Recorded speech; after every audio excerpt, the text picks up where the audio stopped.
Gran parte de los divorciados confiesan tras un divorcio experimentar altos niveles de estrés debido a la autoexigencia de tener todo bajo control tras un divorcio. La mayor parte de las mujeres, es decir, más de la mitad de las mujeres, admiten que durante su matrimonio han sentido mucha presión por no decepcionar a sus parejas, por esa carga que nos autoimponemos de cumplir con el rol tradicional de la buena esposa, y por eso precisamente hoy traigo a Julia Martí, psicóloga, autora del libro Las mujeres que se exigen demasiado, para hablar de esa autoexigencia que sobre todo tras el divorcio nos afecta a la mayoría de las mujeres. Bienvenidos a este episodio de Divorciarse a los 40, lo que nadie te cuenta. Bienvenidos a un nuevo episodio de Divorciarse a los 40, lo que nadie te cuenta. Y hoy tenemos con nosotros a Julia Martí. Julia es psicóloga, especialista en autoexigencia, terapeuta de pareja también, y está en plena promoción de su libro Mujeres que se exigen demasiado.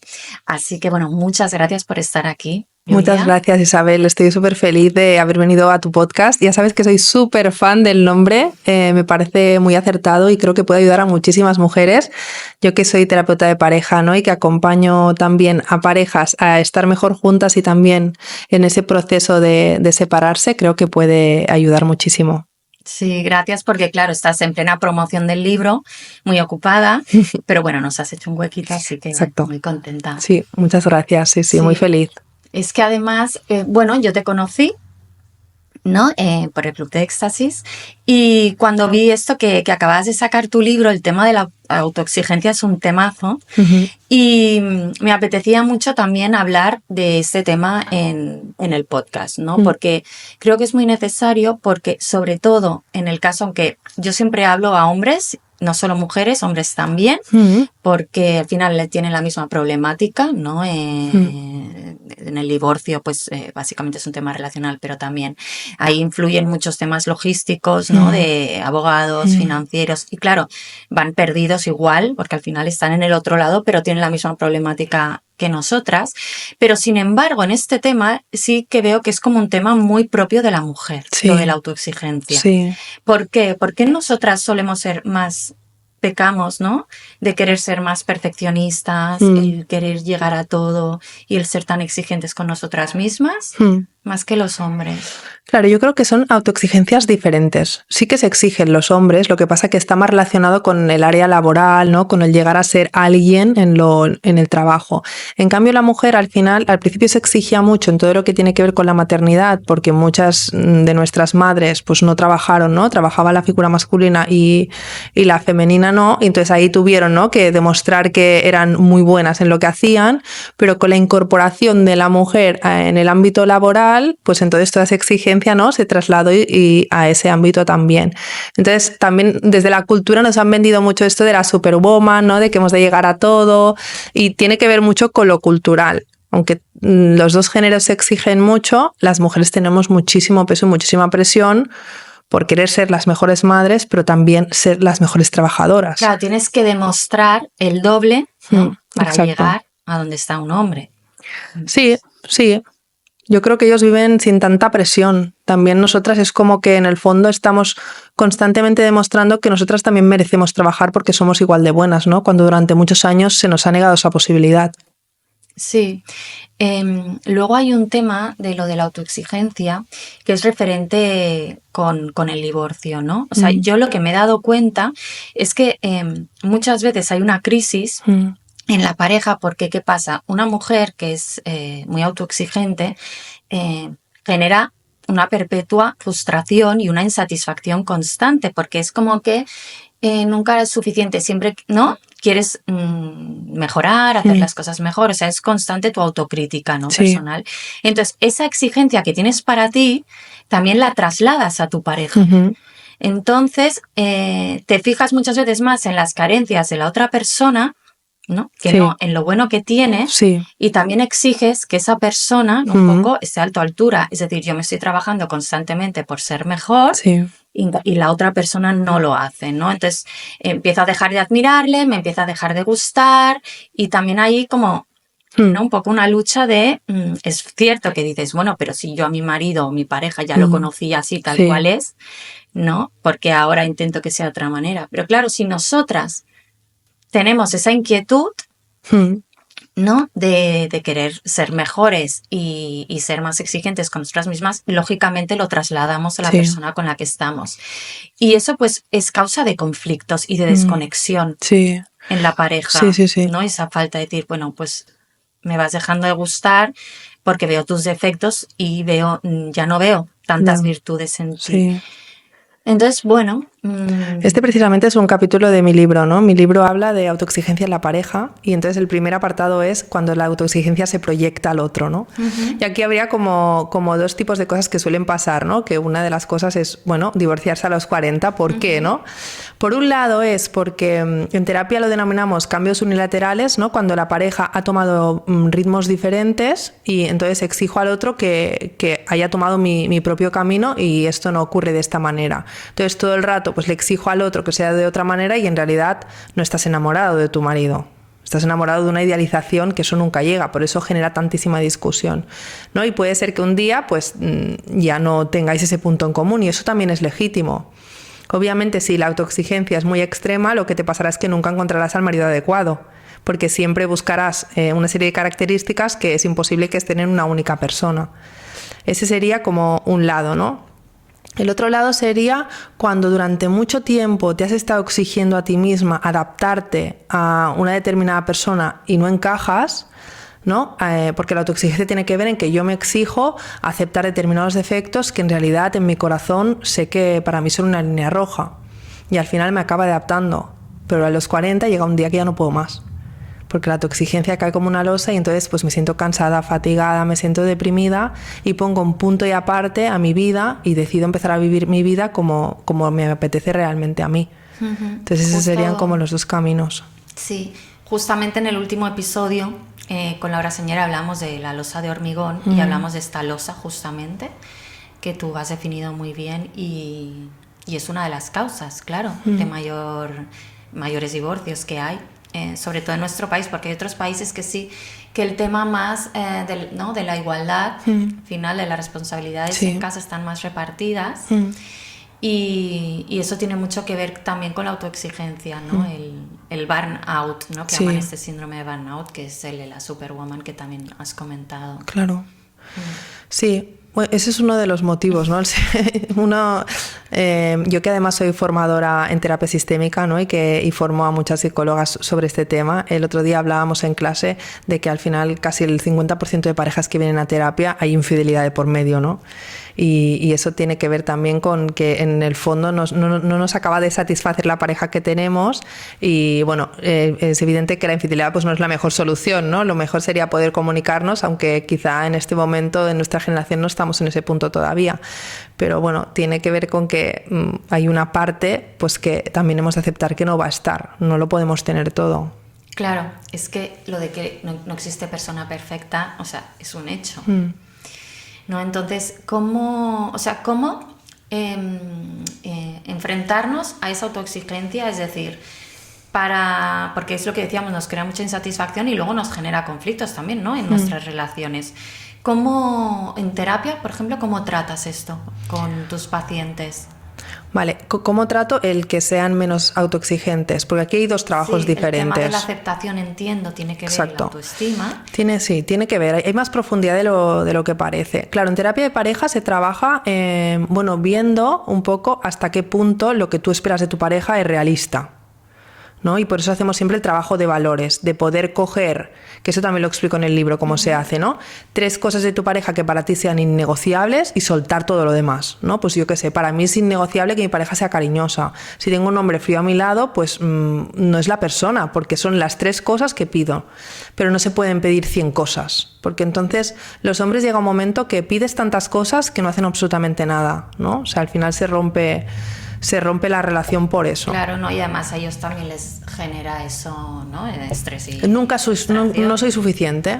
Y entonces también hay como una resistencia pasiva, ¿no? Entonces, como no te gusta como soy, pues sigo siendo más como soy. Porque no voy a dejar mi identidad. También, exacto. Claro. No voy a dejar mi identidad. Acompaño a muchas mujeres en terapia que son muy autoexigentes y esto tiene dos trabajos. Uno es la superficie y es pues aprender a cuidarte más, ¿no? Equilibrar más lo que te exiges de lo que te cuidas. Por eso también aprender que la autoexigencia no es todo, nada. Hay áreas de tu vida. ¿En qué área de tu vida te exiges más? Por eso en el libro también hay como una rueda para que tú puedas analizar qué áreas de tu vida crees que, ¿no?, te estás sobrepasando la exigencia, y también un test para que puedas determinar cuál es tu grado. O sea, similar a la rueda de la vida también, Exacto, ¿no? parecido para que, porque quizá yo me exijo mucho en el trabajo, pero ya me va bien, porque eso me trae muchos resultados, me hace sentirme bien conmigo misma. Ahora sí, me exijo mucho en el trabajo, pero no duermo, tengo insomnio, me siento muy estresada, luego estoy con mis hijos de mal humor, ahí hay que revisar, ¿vale? Claro. Si ese trabajo superficial funciona, de autocuidado, si la persona entra en eso, ¿no?, y se reestructura su agenda y acaba haciendo ese trabajo, es perfecto. La mayoría de veces no pasa. ¿Por qué? Porque la autoexigencia tiene una profundidad y es que es una gran sed de reconocimiento. Entonces, soltar eso es muy difícil. Claro, tiene que ver a veces, me pregunto, ahora que has dicho esto, en quizá cómo queremos que nos vean los demás y no tanto por nosotras mismas. Claro. Es decir, el querer sentir, que tú dices, ese reconocimiento de cara a los demás, esa validación para los demás, ¿no? En cómo quiero que me vean y no tanto en realmente cómo quiero ser yo en realidad, sí, ¿no? Porque por mi propio ser. Claro. Sí, es un poco el aprendizaje que has hecho de pequeña, ¿no? Si de pequeña tenías más un amor un amor condicional, es decir, se te reconocía cuando hacías las cosas bien y se te castigaba muy fuerte cuando las cosas no las hacías como tus padres esperaban, esto crea una huella en ti y de adulta sigues siendo una mujer que espera ese reconocimiento de los demás como si fueran un poco el de papá y mamá. Entonces hay que desaprender eso. ¿Vale? Sí. Hay que hacer un trabajo para intentar ver qué es lo que pasó y luego poder conectar con lo que realmente tú necesitas, tú quieres, a pesar de que a ciertas personas no les guste. Claro, yo me imagino que también habrá gente que te llega con una serie, pues lo que dices tú, ¿no? Pues en el trabajo estoy estresado y está afectando mi relación de pareja y, ¿no? Y es como que también me genera como ¿no? las cuatro patas de la silla que digo yo que tienen que estar aniveladas, ¿no? Porque si no te caes, sí. Al final es lo que sucede, ¿no? En ese desequilibrio, pero no llegan a ser conscientes realmente, ¿no? De cuál es la causa o, ¿no? O cómo pueden, no sé, tratar este conflicto al final interno que ellos tienen. Entonces llegan a tu consulta y no saben realmente qué les pasa. Claro, ¿Te no. encuentras así? Sí, totalmente. Pero por eso, desde mi enfoque, que es la sistémica, siempre hacemos lo que se llama el trabajo de la familia de origen, ¿no? Porque yo lo que quiero es que las personas vengan, tengan técnicas para lidiar en su día a día pues mucho mejor, pero también que se vayan con un conocimiento de al final yo por qué soy así, ¿no? Yo por qué soy tan autoexigente. Y siempre en el libro explico que normalmente es por dos motivos, ¿no? O tenías unos padres súper exigentes que al final solo te reconocían cuando hacías las cosas muy bien, ¿no? Que entonces te vuelves un poco ese síndrome de la buena niña y es que yo siempre soy buena, educada, obediente porque es la única manera de que mis padres digan, oh, qué niña más bonita, sí, más educada, ¿no? Exacto, y al final esto me haga obtener el amor de mis padres. También hay muchas otras personas que se han encontrado en entornos de su casa donde no han podido ser atendidos por sus padres, pues porque tenían una madre enferma, porque tenían unos padres negligentes que no les hacían caso. Entonces tú como niño te saltas la etapa de niño y directamente te vas a la etapa de la madurez. Entonces encontramos niños siendo adultos y eso genera un adulto hiperresponsabilizado, entonces hiperautoexigente. ¿Por qué ese adulto no puede cuidarse? Porque un día esa característica le ayudó a sobrevivir. Porque si hubiera sido niño en ese entorno, probablemente hubieran ido muy mal las cosas. Entonces, esto es lo que aprendemos en terapia, ver esa herida. Y a partir de aquí, desde el adulto, poder empezar a hacer las cosas de otra manera y aceptar que si me siento en el sofá a ver Netflix, no me pasa nada. ¿Vale? Al final es una forma de cuidarse y también está bien, aunque mi diálogo interno me diga que soy una vaga y que descansar es perder el tiempo. Sí, es verdad que luego nos sentimos culpables por descansar, cuando es una necesidad básica en realidad, ¿no? Pero claro, que también es, yo creo, más común en las mujeres que en los hombres, ese sentimiento de culpabilidad de, ostras, estoy en el sofá y no estoy haciendo nada, ¿no? Claro. Ya. Pues que fíjate qué ejemplo también, ¿no? Muchas veces y forzarnos a decir, no, pues oye, ahora me tomo media hora y me voy a poner a leer un libro, yo qué sé. el que me apetezca, total. No el que tenga que hacer por trabajo o por aprender lo otro, ¿no? Es que yo lo tengo en mi calendario eso, o sea, en mi calendario tengo los ratos que descanso, o sea, porque muchas veces lo dejamos como para último momento. Si tengo tiempo, descanso. No, es que tiempo no vas a tener, y menos en la sociedad donde vivimos hoy en día. Ese tiene que estar en el calendario. Yo quizá no he acabado de hacer algo del trabajo, pero paro un momento y me tomo ese descanso. Y esto lo aprendí en la oposición, porque también la autoexigencia me vino un poco de mi proceso, ¿no? Yo estuve en una oposición que además finalmente no me saqué, pero estuve muy, muy cerquita y aprendí en el proceso que descansar era una asignatura más, y que si realmente no hacía esa asignatura nunca iba a conseguir mi objetivo, y a partir de ahí dije, ostras, esto es más importante de lo que parece. Por eso yo lo relaciono un poco con el tema de la meditación, porque si tú lo integras como una rutina o como un hábito, decir, vale, ya, pero descanso, ¿qué hago? O sea, para tomarme... En cambio, si la meditación es como algo muy específico y muy concreto, y puedes buscar, ¿no? Un poco, a lo mejor la que a ti más te guste, y puede ser, yo qué sé, esos 20 minutos que sean para ti. Sí, cada una tiene que encontrar su manera. Por eso en el libro también hablo de que hay dos tipos de autocuidado, el productivo y el no productivo. O sea, tú puedes hacer un autocuidado productivo, que es, por ejemplo, ir al gimnasio o encargarte de hacer una buena alimentación, ¿no? Como algo productivo que estás haciendo que no te encanta de por sí hacerlo, pero que sabes que te cuida a largo plazo. Y luego está el no productivo, que también tiene que tener espacio, y es hacer simplemente cosas por el placer de hacerlas, sin ningún otro objetivo, ¿no? Pues cuando me voy a hacer las uñas, por ejemplo, o cuando me doy un masaje, o cuando veo una serie, o cuando voy con una amiga a tomar una cerveza. No tiene ningún objetivo más, simplemente estar a gusto en la vida, vivir mi presente. Sí, el disfrutarlo. Exacto. Y luego también te quería preguntar un poco referente a la autoexigencia, ¿no? en el proceso de divorcio.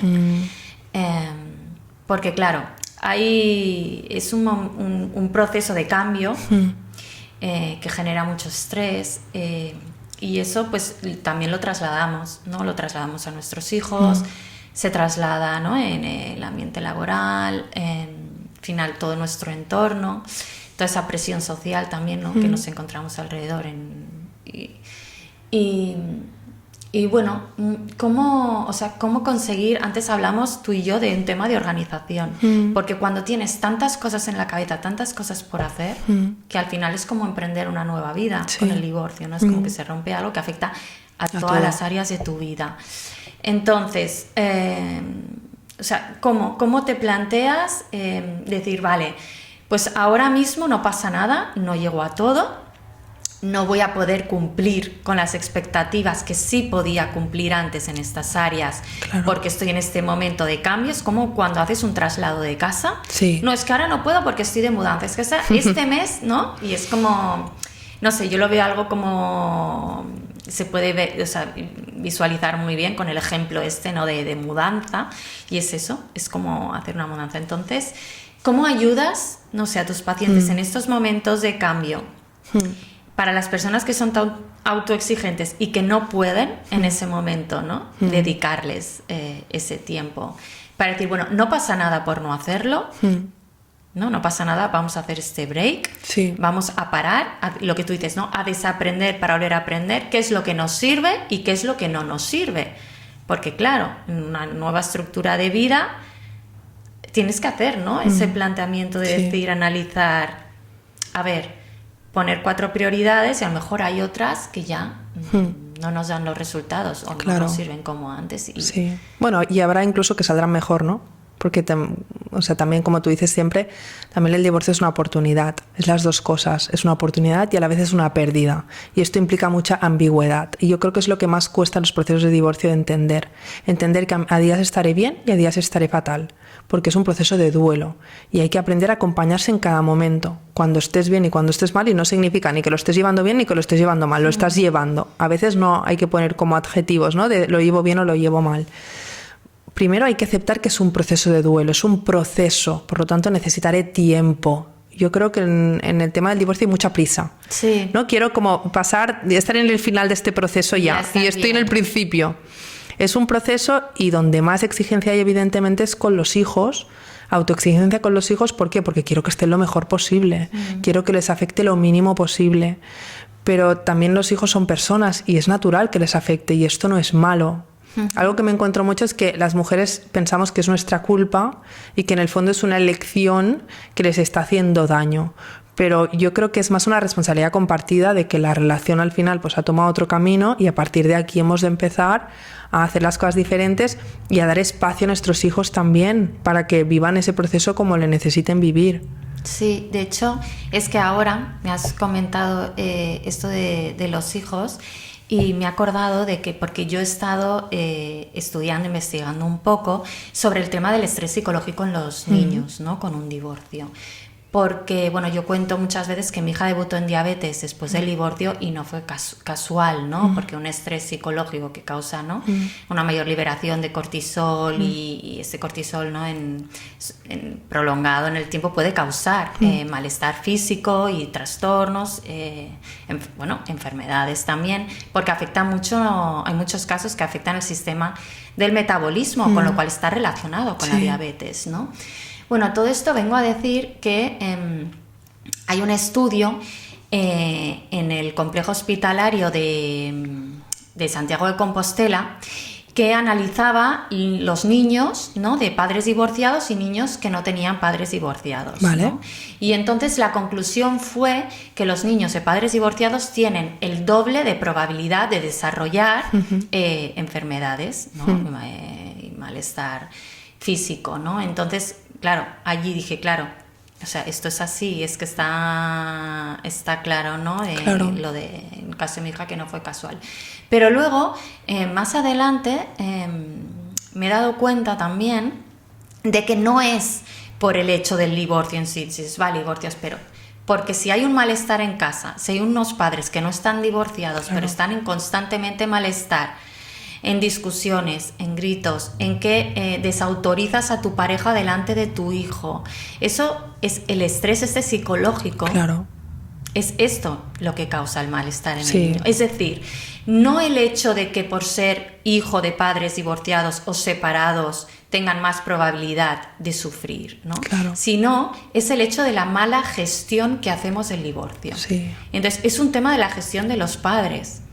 Es decir, porque son los típicos errores que cometemos en un divorcio con los hijos. Sí. No el preguntarles por su padre, ¿no? ¿Qué has hecho cuando estás con ellos? No sé, claro. Intentar sacar información al niño. O criticar o sea, eso es lo que al niño le hace sufrir. Sí, es lo que llamamos en terapia síndrome de alienación parental, ¿no? Cuando hay uno de los dos que malmete contra el otro delante del hijo. Es evidente, yo creo que al final, como muchos factores, estos estudios es, bueno, evidentemente, claro, si hay un cambio en tu vida y estrés y por lo tanto cualquier cambio, también una mudanza puede suponer estrés en tu hijo. Que por una parte, también te digo, no me parece mal que mis hijos pasen estrés en la vida, porque también eso les hará resilientes. Es una situación estresante que tendrán que aprender a resolver. Yo creo que las madres tenemos mucho esto de superproteger a nuestros hijos, que no lo pasen mal, que no sufran, pues que la vida luego es otro asunto totalmente diferente.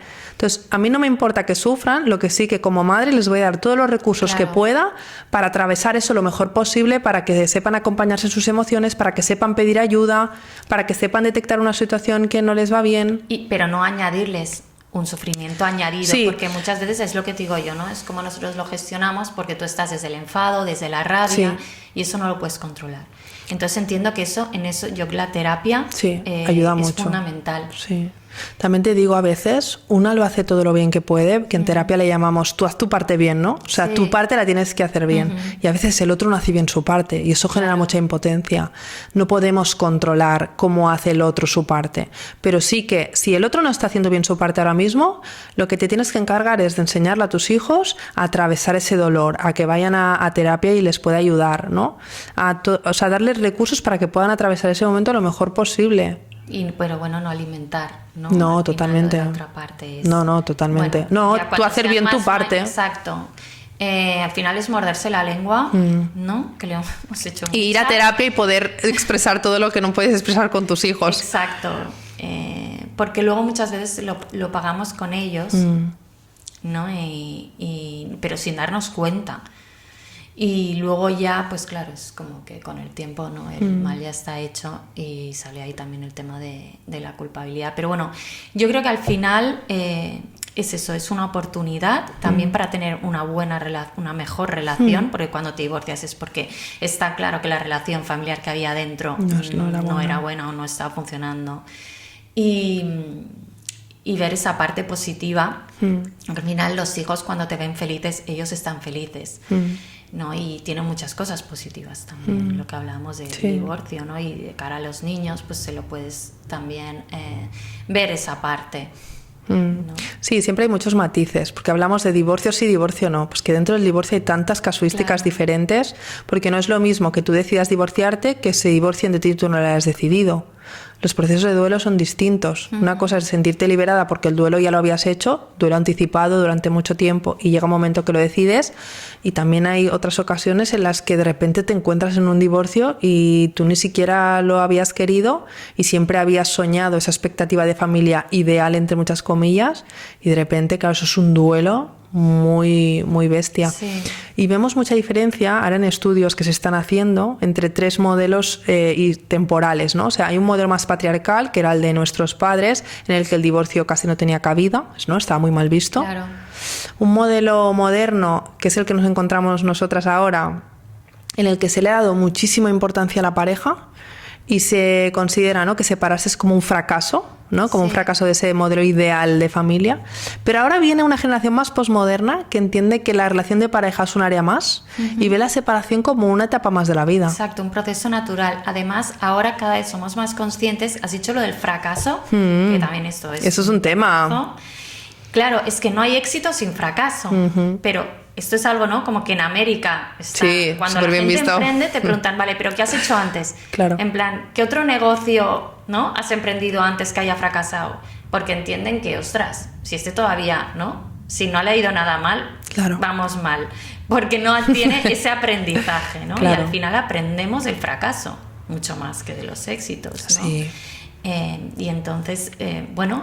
Si tú ves el fracaso como algo positivo, como un paso necesario para el aprendizaje y para el crecimiento, claro, es que es así. Sí, las palabras construyen mucho la realidad. Yo en terapia trabajo mucho esto porque fracaso ya tiene una connotación negativa para nosotras, ¿no? Entonces quizá habría que encontrar otra palabra más amable.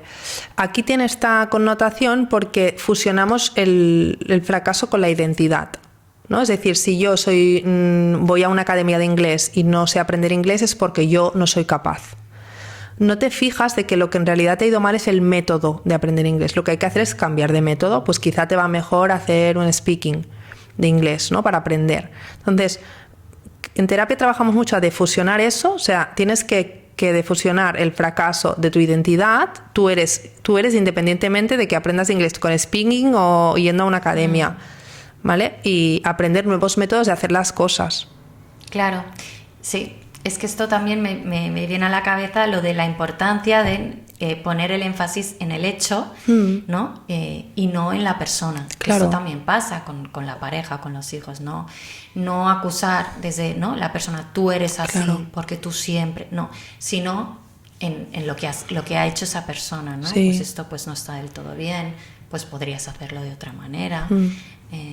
Y nosotros mismos igual, hablando de autoexigencia, ¿no? Claro. Es lo que nosotros nos decimos a nosotros mismos constantemente, que muchas veces somos más críticos con nosotros que no con la otra persona. ¿No? Es decir, lo que siempre le decimos a una amiga, ¿no?, cuando la animamos o tal, nosotros no nos lo decimos. Sí. ¿No? Y quizás es no apuntar tanto a porque somos, ¿no?, sino en el cómo lo hacemos. Es decir, pues quizás es que lo hagas de otra manera. Claro.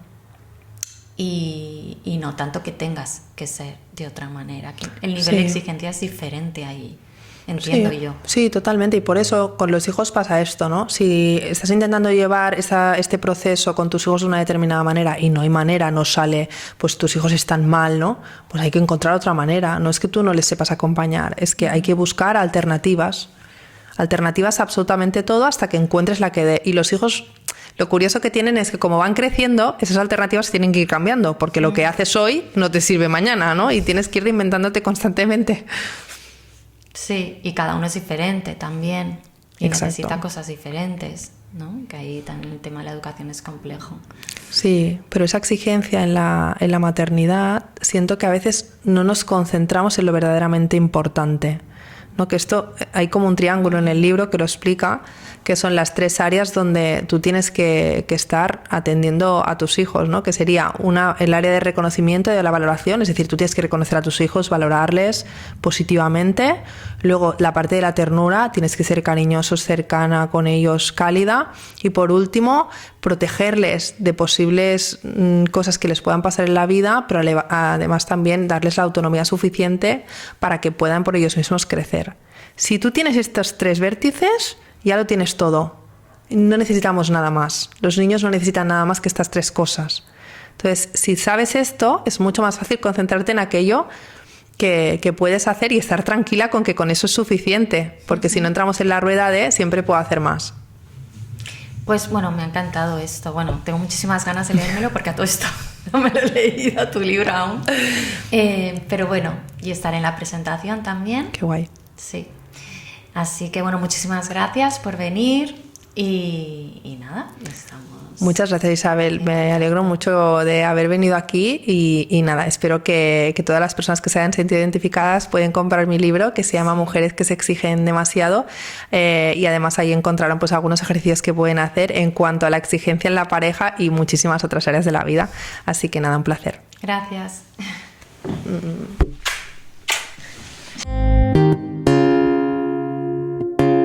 Si te gustó el episodio, recuerda por favor dejarme un comentario. Tu opinión es muy importante para mí. Puedes encontrarme en redes sociales como Isabel Gaft en YouTube y si quieres en primicia los episodios y el material exclusivo para los suscritos a mi newsletter, déjame tu correo. Gracias por estar ahí haciéndote el camino más amable. Besos, Isabel.